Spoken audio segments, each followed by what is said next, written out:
Good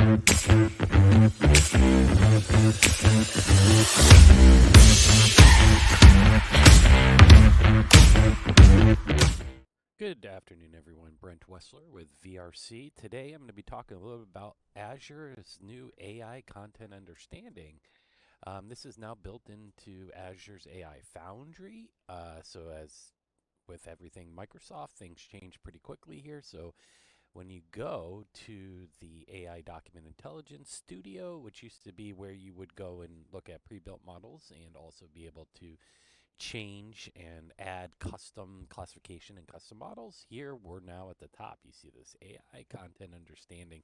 So what I think they're doing is merging all the generative AI and the neural doc AI services, which utilize OCR, into the Foundry. So let's take a quick look at what that looks like. You certainly can hit the Visit AI Foundry here. But basically this new AI content services is all inclusive. So new look and feel.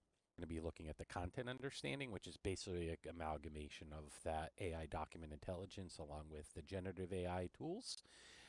But you can also look at the different models, which are pretty cool. And then they do all sorts of benchmarking. So when they open up our models here, if we go to the model catalog, these are all the new models available in Azure. It's neat to see like what Azure puts, like Mistral, which is the new French model.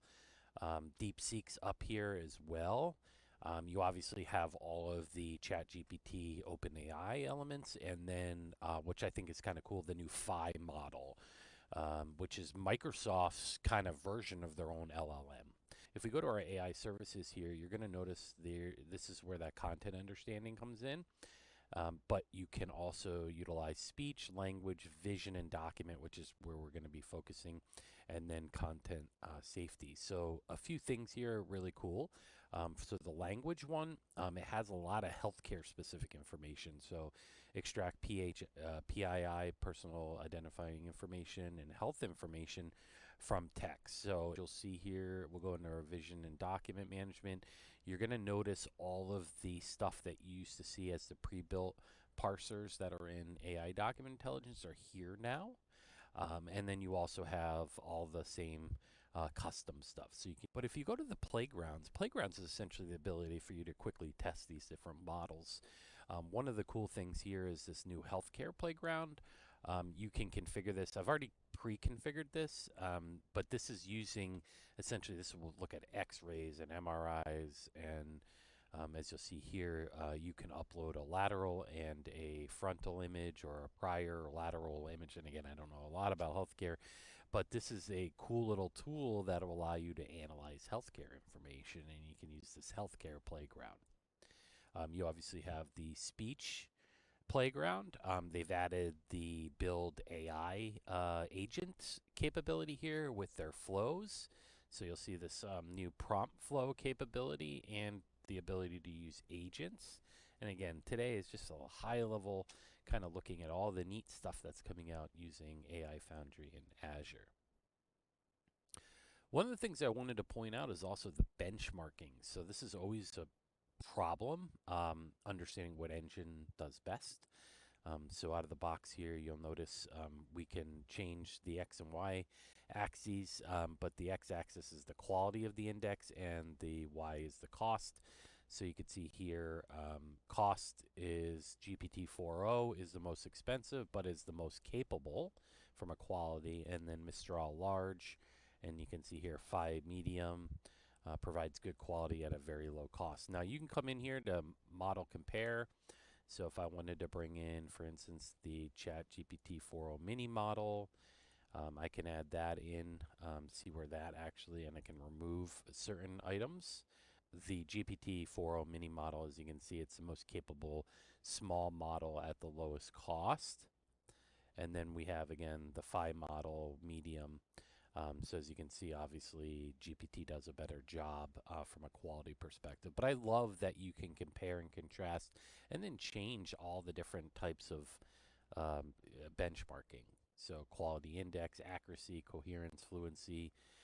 You can also do things like F1 scores, the cost latency. Just pretty cool that you were able to assess the different model performance based on a number of attributes.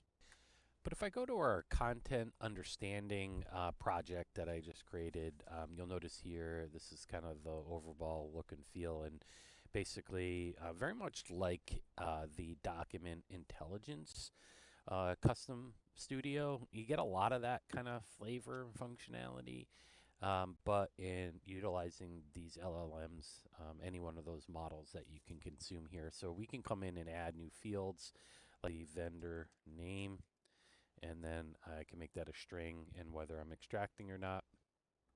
One of the neat things that has always been a limitation in most Gen AIs is this concept of tables. In tables, in this particular case, I was able to quickly and easily do.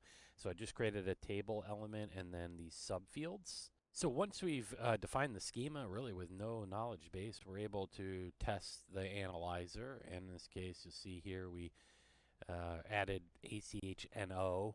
We didn't give it any context, but theoretically it's the name of the key value pair.